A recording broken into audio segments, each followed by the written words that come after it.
UAS nanti. Nah, jadi di sini ada 3 materi, yaitu ada kombinatorial, ada pohon, dan graf. Nah, jadi untuk yang pertama, yaitu mengenai kombinatorial dan peluang diskrit. Jadi untuk soal yang pertama, itu dari 10 calon direktur akan dipilih 3 orang sebagai calon direktur yang ditempatkan di 2 divisi. Berapa banyak kemungkinan pemilihan tersebut? Nah, soal ini merupakan kombinatorial. Kenapa kombinatorial? Karena di sini soalnya itu tidak menunjukkan suatu urutan atau susunan. Nah, jadi di mana kalau kombinatorial itu rumusnya NCR sama dengan N faktorial dibagi dengan N kurang R faktorial dikali dengan R faktorial. Nah, jadi kan di sini ada dikatakan ditempatkan di 2 divisi. Nah, kita permisalin dulu untuk divisi yang pertama. Kamanda, permisi Kamanda. Iya. Slide-nya nggak jalan. Oh, nggak jalan ya? Bentar, coba ulang stop share screen lah ya.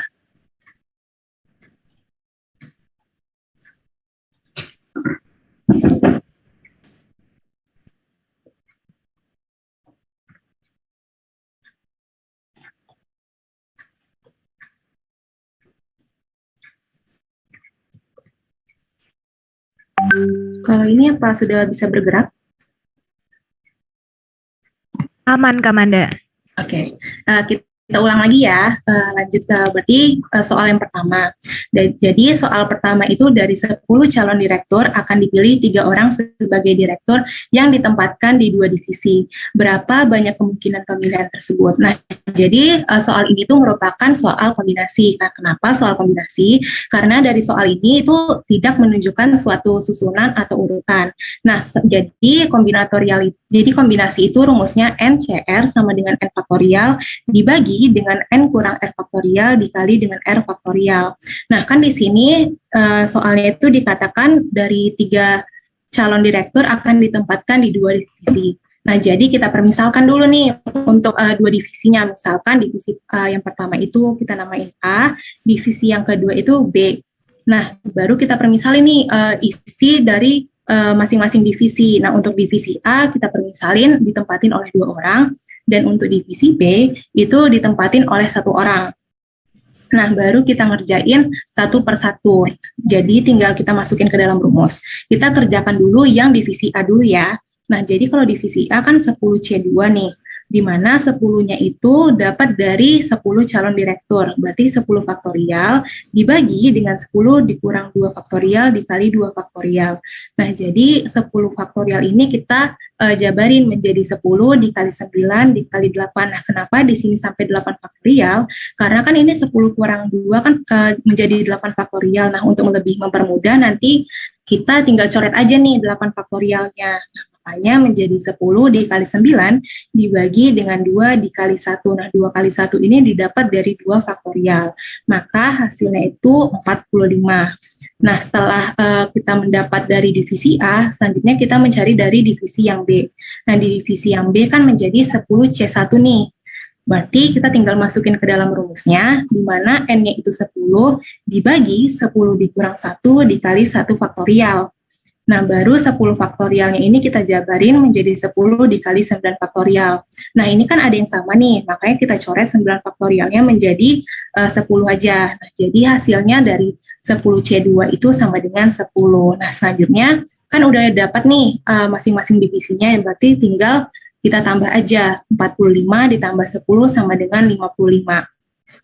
Nah, kan kita udah dapat nih yang permisalkan yang ini nih, misalkan di divisi A itu ditempatkan 2 orang, dan divisi B itu ditempatkan oleh 1 orang. Nah, selanjutnya kita permisalin untuk divisi A itu ditempatkan oleh 1 orang, sedangkan divisi B ini ditempatkan oleh 2 orang. Nah, ini cara mengerjakannya sama dengan ini, cuman ini jumlah orangnya tuh cuman diganti aja. Tapi cara mengerjakannya juga sama, maka hasilnya juga sama kan? Sehingga kemungkinan pemilihan tersebut adalah ini tinggal kita tambahin aja antara divisi yang ini dan divisi yang ini. Maka 55 ditambah 55 sama dengan 110. Sampai sini ada yang ingin ditanyakan atau ada yang kurang paham?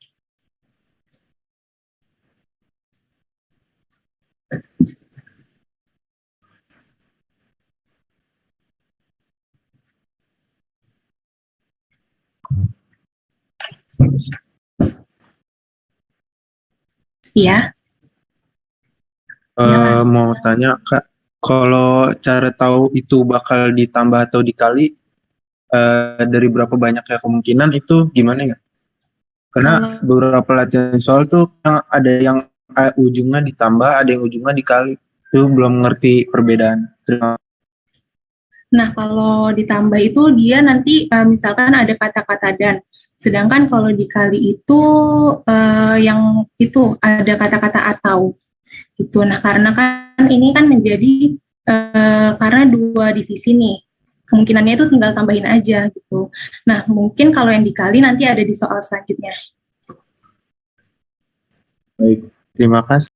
Iya, sama-sama.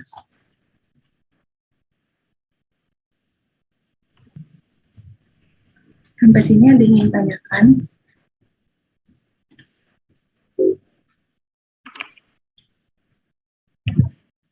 Atau kita lanjut ke soal selanjutnya?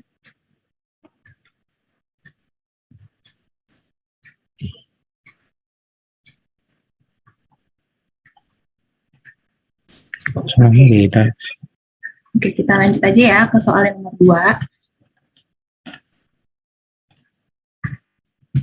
Jadi soal nomor 2 itu berapa banyak kemungkinan plat nomor jika terdiri dari 2 huruf dan diikuti oleh 2 angka di mana huruf pertama tidak boleh B. Nah, jadi soal ini tuh mengenai kombinatorial umumnya. Jadi untuk cara mengerjakan ini dia tuh nggak pakai kayak kombinasi sama permutasi. Nah, dia tuh kayak ada perbantuan kayak garis seperti ini. Nah, kita tulis dulu diketahuinya kan di sini ada 2 huruf dan 2 angka. Makanya kita buat dulu garis yang untuk 2 huruf dan 2 angka, di mana jumlah huruf itu kan ada 26 dan jumlah angka itu ada 10. Nah, baru cara mengerjakannya kita isi satu-satu nih si garisnya. Nah, karena soalnya itu ada dikatakan di mana huruf pertama tidak boleh B, maka untuk peluang untuk si garis pertama ini menjadi 25. Karena kenapa 25? Karena soal ini ada dikatakan huruf pertama tidak boleh B. Berarti kan jumlah huruf kan ada 26. Karena ada dikatakan tidak boleh B, berarti kita kurang 1 menjadi 25. Untuk yang kedua, ini kita isi dengan 26. Kenapa 26? Karena jumlah huruf itu ada 26 dan di soal tidak dikatakan tidak boleh huruf yang berulang. Makanya kita tulis 26. Nah, selanjutnya kita isi yang angka. Yang isi yang angka, berarti untuk yang peluang yang pertama ini 10. Kenapa 10? Karena jumlah angka itu ada 10. Dimulai dari 0, 1, 2, 3, sampai dengan 9. Baru untuk garis yang kedua sama juga peluangnya berarti 10. Karena itu dimulai dari angka 0, 1, 2, 3, sampai dengan 9. Nah, untuk mencari kemungkinan plat nomornya itu tinggal kita kali aja menjadi 25 dikali 26 dikali 10 dikali 10 hasilnya itu 65.000. Sehingga kemungkinan plat nomor yang terdiri atas 2 huruf dan 2 angka dengan huruf pertama tidak boleh B adalah 65.000. Tuh, sampai sini ada yang ingin ditanyakan? Jadi soal ini itu mengenai kombinatorial secara umumnya gitu atau dasar-dasarnya.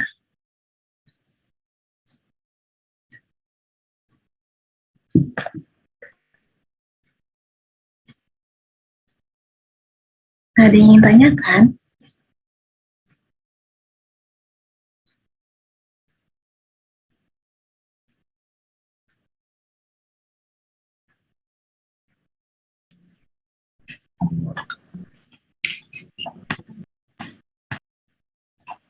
Atau kita lanjut ke soal selanjutnya?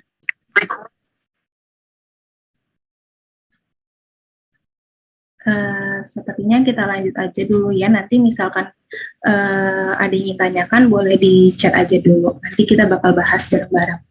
Oke, lanjut kita ke soal nomor 3. Nah, soal nomor 3 itu pada kompetisi bola basket yang diikuti oleh beberapa regu, panitia menyediakan 6 tiang bendera.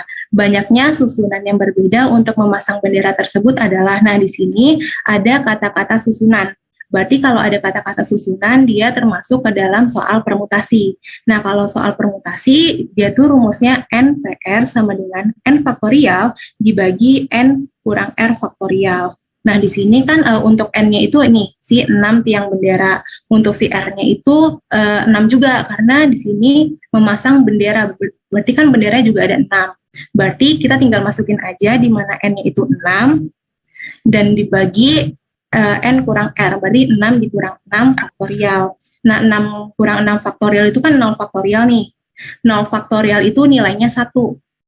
Berarti untuk 6 faktorial ini kita jabarin menjadi 6 dikali 5, dikali 4, dikali 3, dikali 2, dikali 1. Maka hasilnya itu 720. Berarti banyaknya susunan yang berbeda untuk memasang bendera tersebut adalah 720. Sampai sini ada yang ingin tanyakan? Jadi untuk membedakan soal permutasi kombinasi itu, kalau permutasi itu berarti dia memperhatikan urutan atau susunan, sedangkan kalau kombinatorial berarti itu nggak ada urutan atau dipilih secara acak. Tuh. Sampai sini ada yang ingin tanyakan?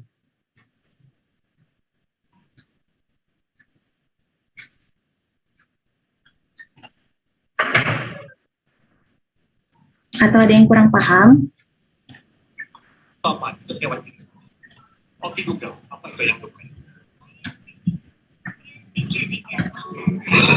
Yang ditinju punya.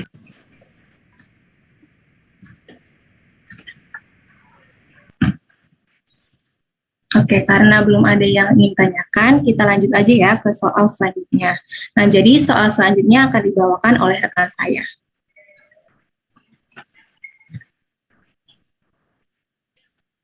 Oke, di sini saya akan membahas soal nomor 4. Terdapat 12 almari akan diwarnai sehingga 7 almari berwarna biru, 2 coklat, sisanya hijau. Berapa jumlah pengecatan? Di sini diketahui yang warna biru terdapat 7, coklat 2, dan hijau 3. Untuk rumusnya sendiri yaitu N, P, R1, R2, sampai Rn sama dengan N faktorial per R1 faktorial dikali R2 faktorial dikali R3 faktorial. Untuk mencarinya yaitu 12P 7, 2, 3 sama dengan 12 faktorial per 7 faktorial dikali 2 faktorial dikali 3 faktorial. Lalu selanjutnya dijabarkan menjadi 12 dikali 11, dikali 10, kali 9, kali 8, dan dikali 7 faktorial.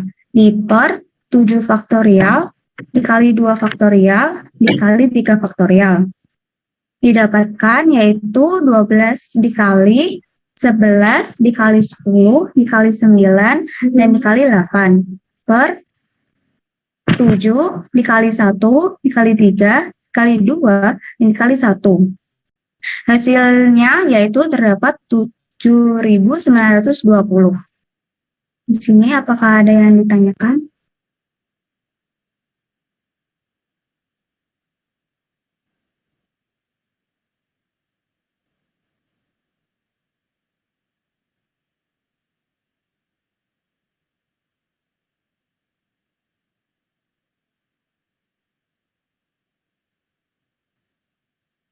Kak, izin bertanya, Kak.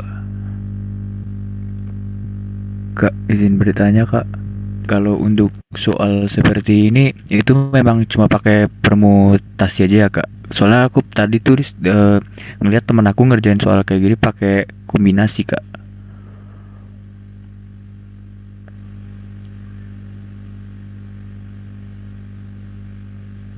Halo, Kak. Iya, izin menjawab. Ini jadi soal ini tuh termasuk permutasi dengan unsur yang sama. Jadi kan kita lihat nih 12 almari, di mana 12 almari itu ada yang sama nih, 7 warna biru, 2 coklat, dan sisanya hijau. Berarti kan hijaunya ada 3. Nah, sedangkan ada kan tadi ada yang kombinatorial. Nah, itu mungkin soalnya tentang kayak pengambilan secara acak. Misalkan ini nih, ada 3 biru, 2 hijau, dan 1 putih. Nah, diambil 3 secara acak. Berapa kayak kemungkinannya gitu. Karena ini termasuk dengan, kalau soal ini tuh termasuk dengan permutasi dengan unsur yang sama. Kalau yang tadi saya jelaskan, itu tuh tentang kombinasi. Tuh, kayak diambil secara acak gitu. Kalau yang kayak gini berarti kan ada unsur yang sama nih. Ada 7 yang biru. Boleh dibuat ada sih, boleh kayak gitu. Dan sisanya hijau gitu. Cukup paham atau ingin diulang lagi? Baik Kak Manda, terima kasih Kak. Iya, sama-sama. Ada yang ingin bertanya lagi?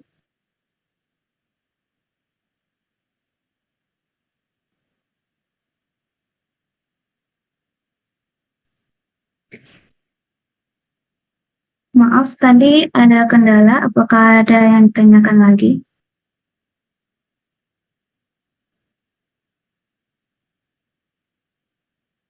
Oke, sepertinya bisa di next.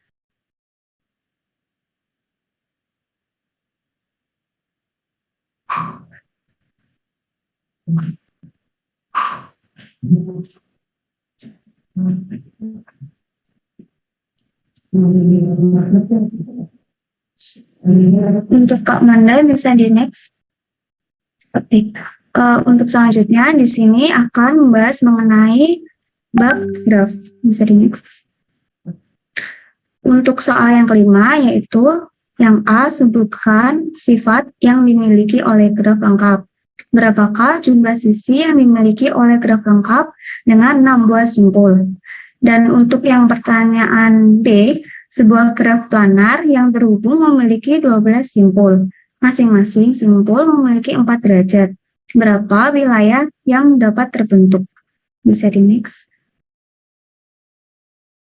Untuk yang pertama, yang A, di sini sifat-sifat graf lengkap yaitu setiap simpul terhubung ke semua simpul yang lain. Lalu, graf lengkap dapat dicari jumlah sisinya dengan cara N dikali N min 1 dibagi 2, dengan N merupakan jumlah simpul. Graf lengkap dapat disimbolkan dengan KN. Jumlah sisi yang dimiliki graf dengan 6 buah simpul yaitu terdapat yaitu N sama dengan 6. Yaitu di sini tadi ditanyakan berapakah jumlah sisi yang dimiliki oleh graf lengkap dengan 6 buah simpul. Lalu untuk rumusnya sendiri yaitu N dikali N min 1 dibagi 2, yaitu terdapat kita masukkan 6 dikali 6 min 1 dibagi 2. Jadi untuk selanjutnya 6 dikali 5 dibagi 2 dan hasilnya yaitu 15. Jadi graf lengkap dengan 6 buah simpul memiliki 15 sisi. Dari sini apakah ada yang ditanyakan?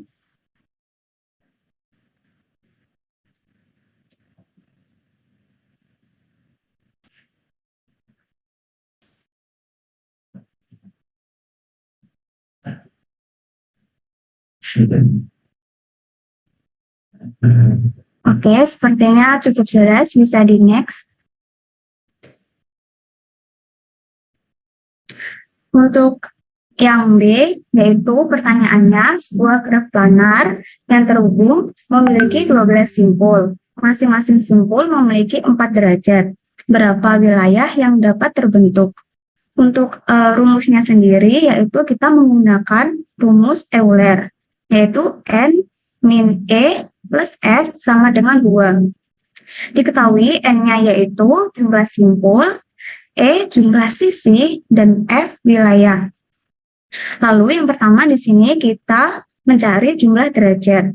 Untuk jumlah derajatnya sendiri yaitu derajat dikali simpul. Kita masukkan yaitu di soal terdapat 4 derajat dikali 12 simpul. Jadi hasilnya 48.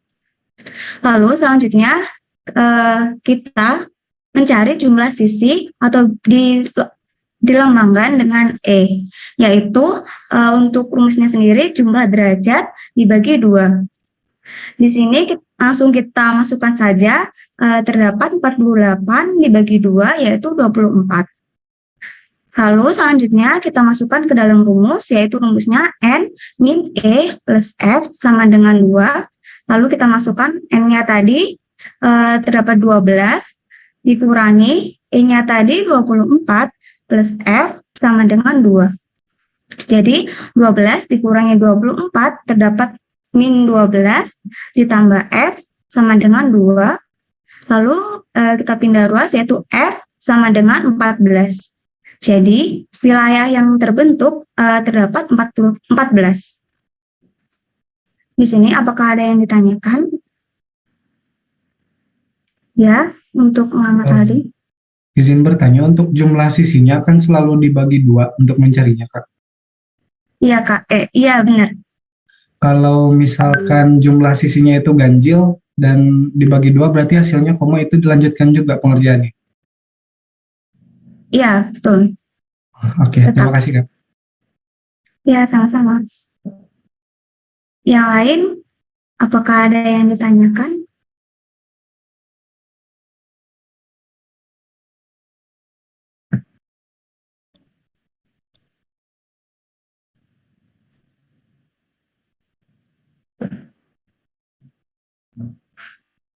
Oke, sepertinya cukup jelas. Selanjutnya, untuk soal selanjutnya bisa dilanjutkan oleh teman saya. Terima kasih.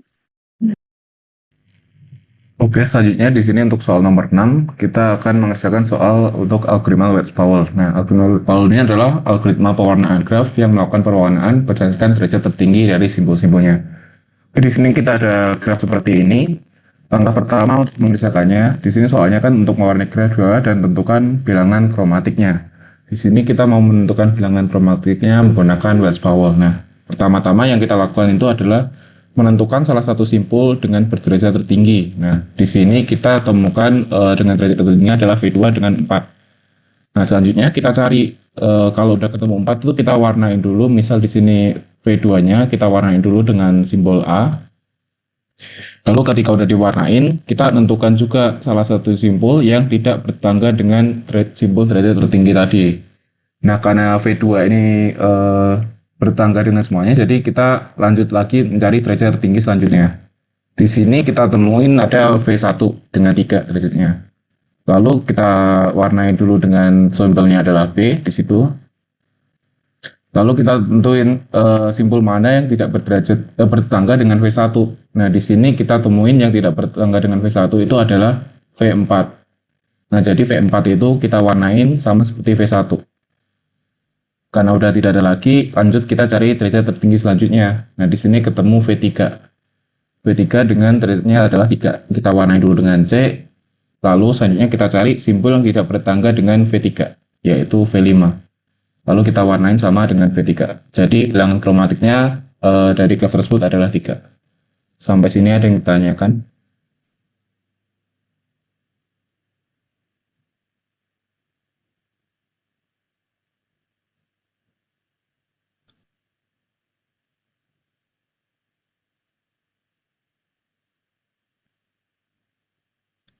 Kalau cukup jelas bisa dilanjut oleh teman saya.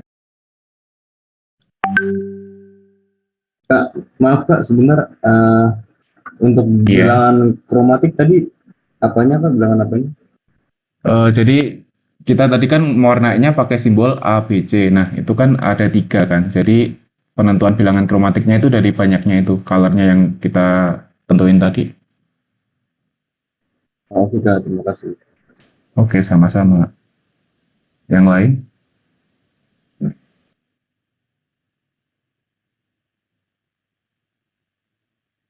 Kalau udah cukup jelas, bisa lanjut ke Lili. Terima kasih. Oke, baik. Terima kasih. Sekarang saya akan menjelaskan mengenai masih graf. Ini soalnya adalah uraikanlah lintasan terpendek dari simpul X ke semua simpul lainnya dalam bentuk tabel dengan menggunakan implementasi algoritma Dijkstra. Boleh next? Oke. Jadi pertama kita iterasinya adalah inisial. Nah, inisial ini adalah kan tadi soalnya diminta dari simpul X.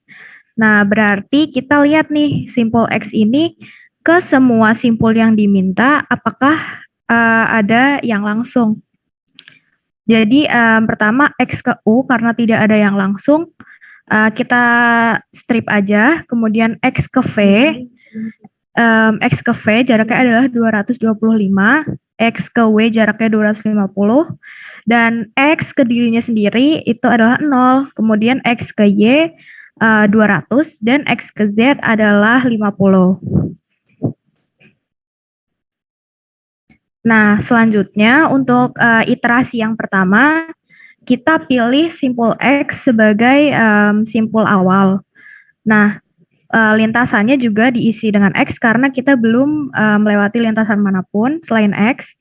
Kemudian di bagian yang S, kita isi X-nya dengan 1, karena yang dilewati baru simpul X aja gitu. Nah, selanjutnya kita isinya masih sama kayak tadi, karena dari X kita cari jalur atau edge yang langsung menuju ke masing-masing simpul.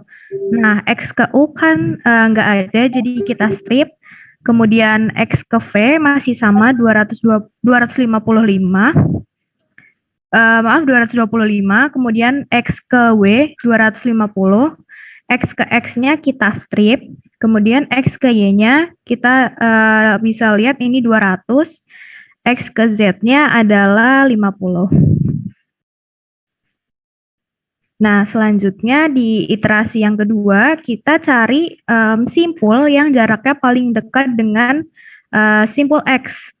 Nah, di sini bisa kita lihat yang jaraknya paling dekat simpul X adalah simpul Z dengan jarak 50 atau bobotnya 50.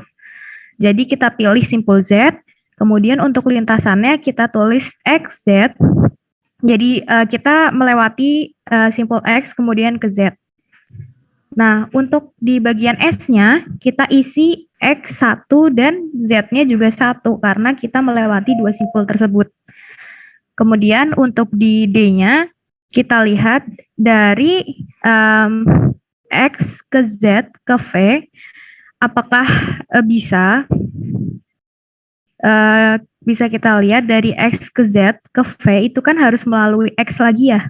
Jadi otomatis jaraknya akan lebih jauh daripada dari X langsung ke V. Maka kita tulis jarak yang langsung X ke V sebelumnya karena jarak tersebut adalah jarak yang terpendek dari X ke V.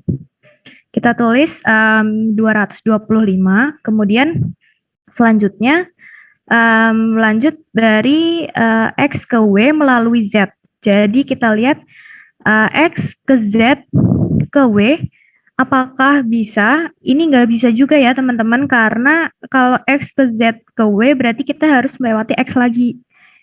Nah, otomatis jaraknya akan jadi lebih panjang. Makanya kita ambil yang dari X langsung ke W, yaitu jaraknya 250. Nah, untuk X-nya kita strip lagi. Kemudian kita cari dari X ke Y. X ke Y ini lewat simpul Z. Jadi X, Z, baru ke Y.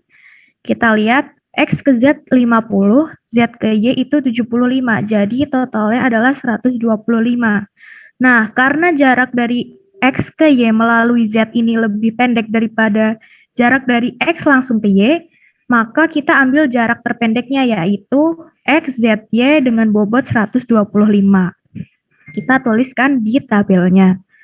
Kemudian X ke Z masih sama, jadi kita tulis aja 50 dan itu memang udah jarak terpendek dari X ke Z. Boleh lanjut? Nah, untuk yang berikutnya, tadi kan kita udah melewati X dan Z nih. Nah, dari Z kita cari lagi mana yang jaraknya atau lintasannya paling pendek atau paling kecil bobotnya. Nah, ternyata yang jaraknya paling pendek adalah dari Z ke Y dengan bobotnya adalah 75 ya, teman-teman. Nah, jadi kita pilih simpul Y. Untuk lintasannya kita tulis X, Z, dan Y. Kemudian di yang S kita tulis X, Y, dan Z-nya itu 1 karena kita melewati ketiga simpul tersebut. Nah, kemudian kita cari nih dari X ke U yang melewati Z dan Y. Apakah ada? Nah, ini ada ya teman-teman, tapi ternyata dari Y ke U ini arahnya terbalik. Makanya kita strip. Karena arahnya terbalik ini, jadi kan kita berarti nggak bisa tuh dari X ke Z ke Y ke U. Jadi kalau arahnya berseberangan kayak gini, ini berarti nggak bisa. Jadi kita strip. Kemudian kita lanjut ke simpul V. Kita cari jalur dari X ke V yang lewat Z dan Y. Ada ya teman-teman, X, Z, Y, kemudian V. Nah, tapi kita lihat dulu bobotnya. Bobotnya dari X ke Z adalah 50, kemudian dari Z ke Y adalah 75, dan Y ke V adalah 175. Ini kan bobotnya lebih gede ya teman-teman dari yang pertama tadi, dari yang sebelumnya tadi. Makanya nggak kita ambil, karena kita nyari yang lintasan terpendek atau jarak terpendek. Makanya kita tetap tulis tadi yang 225. Selanjutnya kita cari lintasan dari X ke W. Nah, kita lihat nih, X, Z, Y, dan W. Kita hitung dulu bobotnya. X ke Z-nya 100, X ke Z-nya 50, Z ke Y-nya 75, kemudian Y ke W-nya adalah 100. Nah, kita totalin ya teman-teman. 50 tambah 75, 125, 125 ditambah 100 adalah 225. Nah, karena jarak dari X ke W melalui Z dan Y ini lebih pendek daripada X ke W secara langsung, maka kita ambil yang X ke W melalui Z dan Y, yaitu 225. Kemudian yang di X ke X-nya itu kita strip lagi, kemudian lanjut lagi ke simpul Y. Nah, tadi ini X ke Z ke Y itu kan udah jarak terpendek, makanya tinggal kita tulis ulang aja jaraknya, yaitu 125. Kemudian yang X ke Z juga sama, karena itu udah jarak terpendek, makanya kita langsung tulis aja 50. Nah, selanjutnya untuk yang iterasi keempat, kita cari simpul dari Y, itu yang jaraknya terpendek. Nah, ternyata yang jaraknya terpendek adalah dari Y ke W. Nah, makanya kita ambil simpul W. Kita pilih simpul W, kemudian untuk lintasannya kita tulis X, Z, Y, dan W. Kemudian di bagian S-nya, jangan lupa diisi 1 untuk simpul W, X, Y, dan Z. Nah, selanjutnya kita cari lagi jarak terpendek dari simpul X ke semua simpul. Yang pertama kita lihat ke simpul U. Nah, ini karena udah jelas nggak ada arah yang bisa ke U, makanya langsung kita strip aja.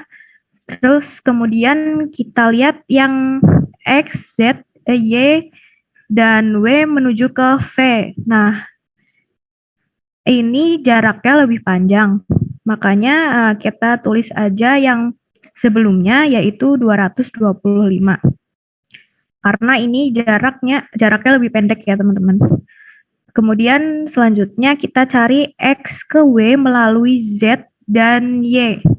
X, Z, Y, dan W. Ini berarti masih sama ya teman-teman kayak yang tadi. Kita tulis ulang aja angka yang sebelumnya, yaitu 225.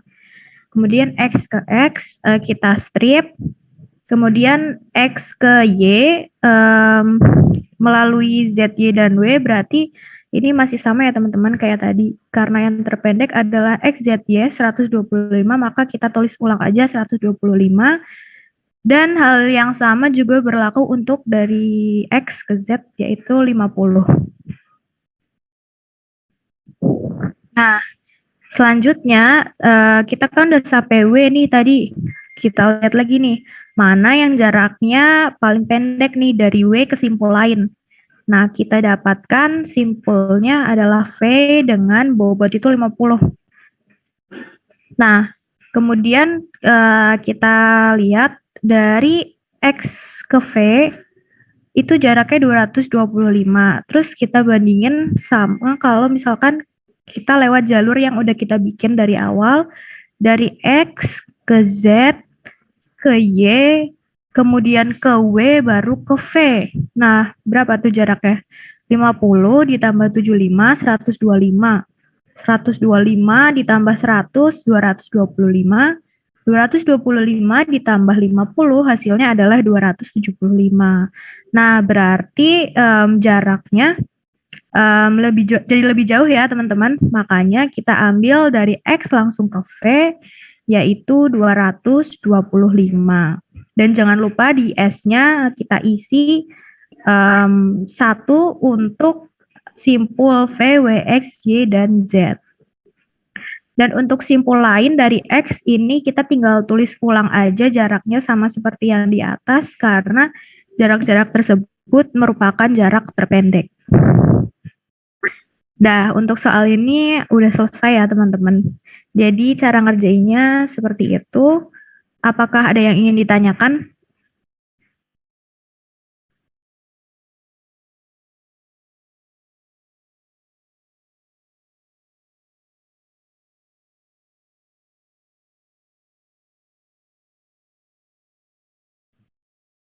Oke, karena belum ada yang bertanya, mungkin boleh lanjut dulu ke soal selanjutnya. Nah, soal selanjutnya adalah soal tentang pohon. Di sini ada gambar ini ya teman-teman. Yang ditanyakan adalah, atau yang diminta adalah gambarkan pohon merentang minimum menggunakan algoritma prim dan tentukan bobotnya.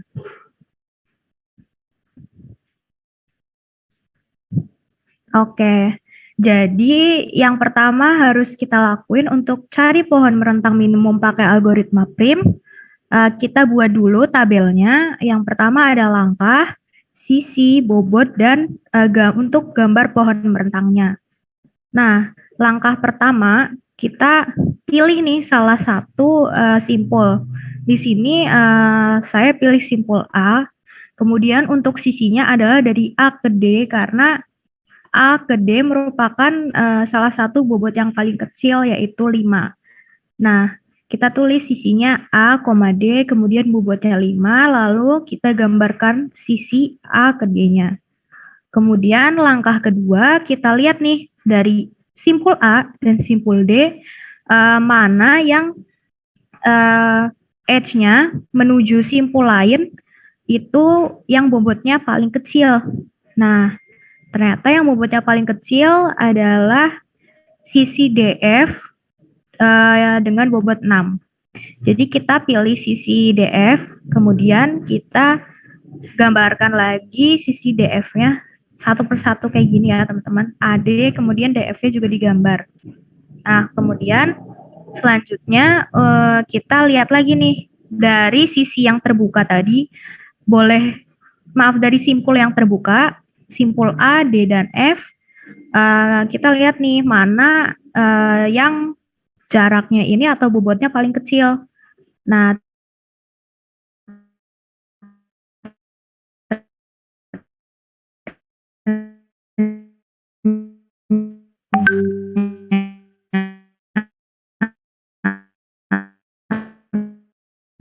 yang bobotnya paling kecil adalah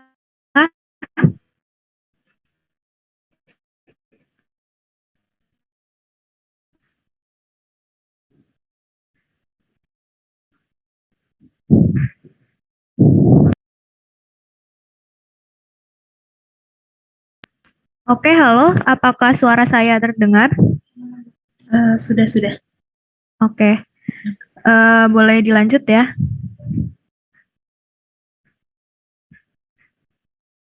Nah, untuk langkah keempat, kita lihat lagi dari simpul yang terbuka tadi, kita kan udah pilih AD, DF, dan AB. Kemudian kita lihat dari simpul-simpul tersebut yang terbuka, mana yang jaraknya paling pendek, dan yang perlu diingat adalah kita tidak boleh memilih edge atau sisi yang berpotensi menimbulkan sebuah sirkuit ya teman-teman. Nah, kemudian selanjutnya kita pilih BE dengan bobot 7. Nah, setelah dipilih, kita tulis BE, bobotnya 7, dan kita gambarkan lagi sisinya dari B ke E. Kemudian selanjutnya kita lanjut ke langkah kelima. Kita lihat lagi dari simpul-simpul yang terbuka ini mana yang edge-nya atau sisinya memiliki bobot paling kecil. Nah, di sini ada sisi CE yang bobotnya 5, itu yang paling kecil. Kemudian kita tambahkan lagi sisi CE di gambarnya. Nah, selanjutnya kita cari lagi mana yang bobotnya paling kecil. Nah, kalau misalkan kita pilih sisi EF, itu jatuhnya kita akan membuat sebuah sirkuit. Makanya kita pilih yang bobotnya paling kecil adalah sisi EG. Nah, sisi EG ini bobotnya 9, kemudian kita gambarkan lagi di kolom yang tadi, melanjutkan gambar pohon merentang yang terakhir. Nah, ini sudah semua, jadi kita tinggal hitung bobotnya aja. Dari langkah pertama sampai langkah ke-6, itu bobotnya adalah 5, ditambah 6, ditambah 7, ditambah 7, ditambah 5, ditambah 9, hasilnya adalah 39. Nah, kalau udah ketemu bobotnya, berarti soal ini sudah terselesaikan ya, teman-teman. Apakah ada yang mau ditanyakan? Atau ada yang kurang jelas?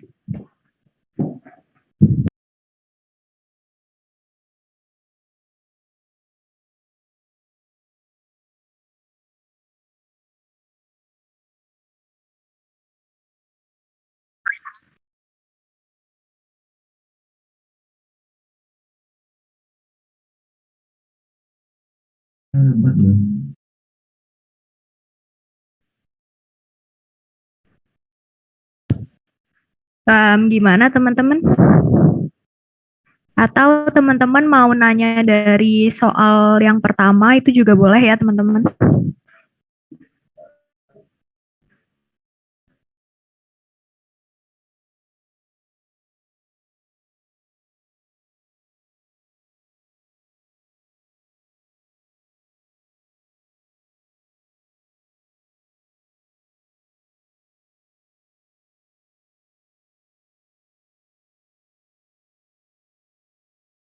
Oke, Regina silahkan.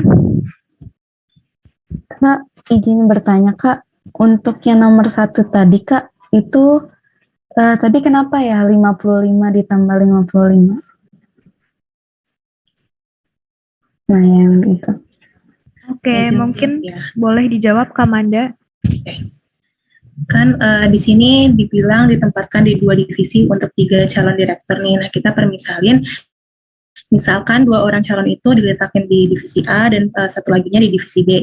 Nah, berarti kan kita udah dapat nih 55. Nah, kemungkinan kedua itu ada nih, ya, misalkan si satu orang calon direktur itu di divisi A, sedangkan sisanya itu di divisi B. Kan berarti ada 2 kemungkinan nih, yang ini sama yang ini nih. Berarti nanti kita tinggal tambahin aja deh, gitu.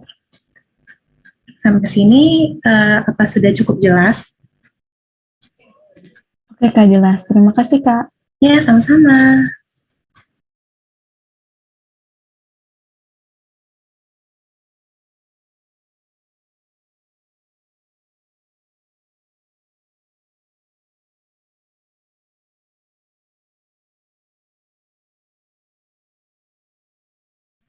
Iya, silahkan. Permisi Kak, saya mau nanya tentang soal 7 Kak, soal nomor 7. Iya, gimana?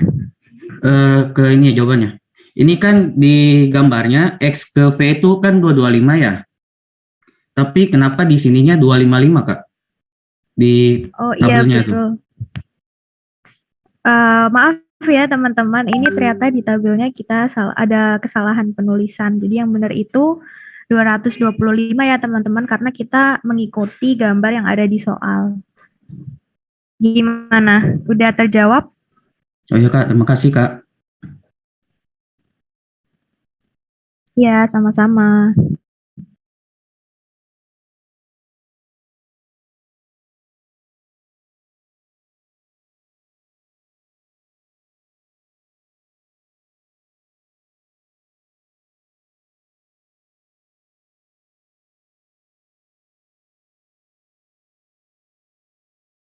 Yang lain apa ada yang mau ditanyakan lagi?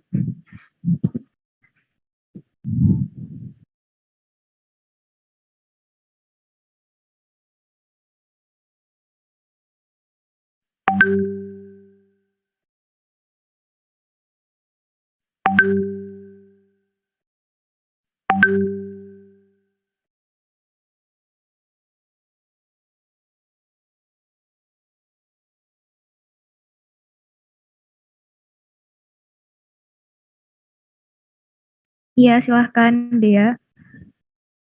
Permisi Kak, izin bertanya. Untuk pada soal nomor 7 ini, di bagian yang inisial itu, di kolom X itu kan dibuatnya 0, Kak. Terus kenapa yang dari 1 sampai 5 itu dibuatnya strip? Terima kasih, Kak. Oke, jadi saya coba jawab ya. Jadi kalau untuk di kolom inisial, kenapa X ditulis 0? Karena X itu nggak ada jaraknya kan, jadi kita tulis 0. Nah, kemudian kenapa untuk di kolom yang berikutnya kita tulis strip? Karena terhitungnya X itu adalah simpul awal yang untuk memulai lintasannya. Jadi kita tulisnya strip karena dia ke dirinya sendiri gitu. Sebenarnya gitu aja sih. Oke, Kak. Jadi Terima kasih, kalau Kak. ya kalau untuk simpul yang untuk memulai itu di kolom inisial kita tulis jaraknya 0. Gitu ya.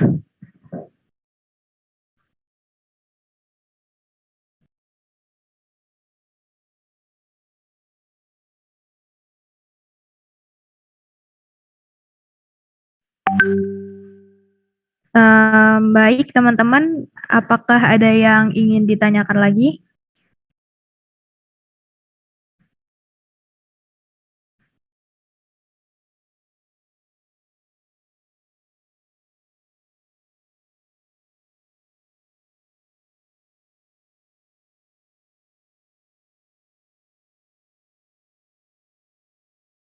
Iya, silahkan.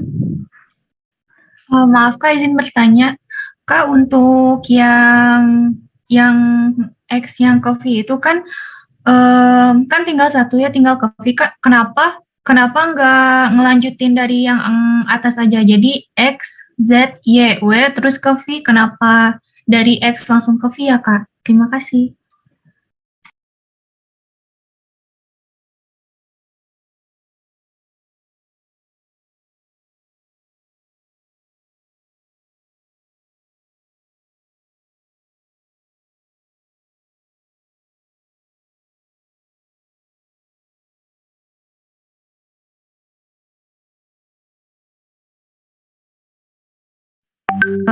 Halo, maaf ya tadi di saya putus-putus, boleh diulangi lagi pertanyaannya? Kalau sekarang udah kedengeran nggak, Kak? Oke, udah. Jadi Kak, pertanyaan saya tadi kan dari X ke V itu kenapa nggak ngelanjutin dari yang atas saja dari X, Z, Y, W baru ke V, kenapa langsung X ke V?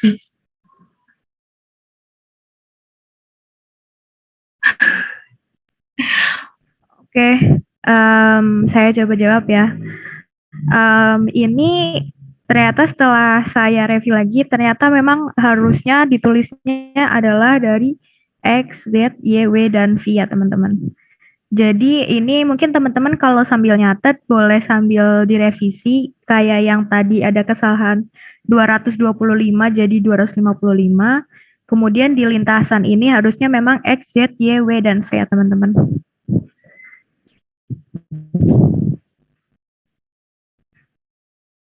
Baik Kak, terima kasih.